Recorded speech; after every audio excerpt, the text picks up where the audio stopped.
You spoke about butting heads and arguing at times. Like, what were his standout characteristics for you? Well, I think that a couple of standout ones. I think one, obviously, he was a winner. I think two, his contact base and his knowledge of football was encyclopedic, and I think that was one benefit we had, going back to the point about scouting, because he had a lot of tentacles around. We would have a scouting structure, clearly, but he would know enough people, say in Germany, to speak about a player or this, that and the other, because of his relations he built up. But B, people used to say to me, you need a psychologist in Manchester United. I said, we've got the best psychologists. Why do we need to employ a psychologist to bring that in? But I thought he was just his sheer positivity and his belief of winning. I remember when I go into matches, and let's go back to this point about on Friday mornings, I go in and see him, and we'd be playing Liverpool that weekend away, or City, or a big game in the sort of scheme of things in the league. Well, not Arsenal actually at the time. No, it wasn't. No, but Wow. You go in, and I'd be a bit not nervous, but apprehensive about the weekend, particularly the away games. I'm much more confident at Old Trafford, but some of the away games, and we were going to win every game. No, you go in, and I'm sure that came to the players. I never went in, we can beat them this weekend, we're going to do this, we're going to do that, we're going to do the other. And I think that's a great skill to have. That sheer belief. And obviously we didn't win every game, but hopefully we won more, drew more than we lost. But I think that was a real sort of thing. And I think the other key thing for me, and I try to do it myself, is he was a decision maker. He wasn't afraid to make difficult decisions. And it's easy in life to go along, it's okay, we'll see how it pans out. But I think you've got to make decisions. You've got to say, well, actually, do the analysis by all means, check it out, but then actually go ahead with it and not look back. And I don't think he ever made a bad decision in his own mind. He clearly did, but he never made one because he was always looking positively about it. One of those decisions was like Beck's. Yeah. Like, even that situation's a tough decision because he's such a big personality at the football club and has the image, etc. Yeah. Are you just waiting for the guidance of him, or are you input as well? Or? No, on those sort of things he would ask, and that was fine. He not ask me, but Peter Kenyon was the chief executive at the time. He'd have discussions with the board, and he let them know.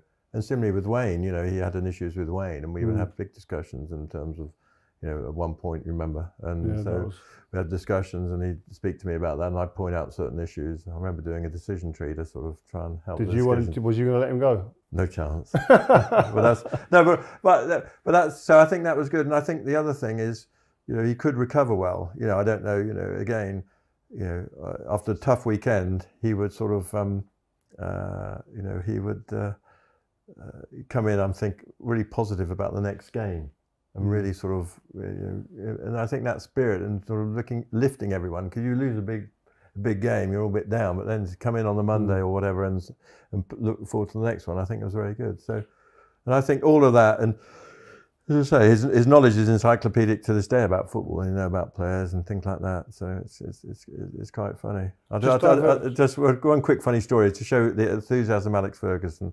When we lost to Real Madrid and Nani got sent off in 2013, and we knew it was going to be Alex. I knew it was going to be Alex's last season, and so we didn't send him out to do the post-match conference, press conference. And we sent Mike Phelan out, even though UEFA slapped us with a fine, but we did that.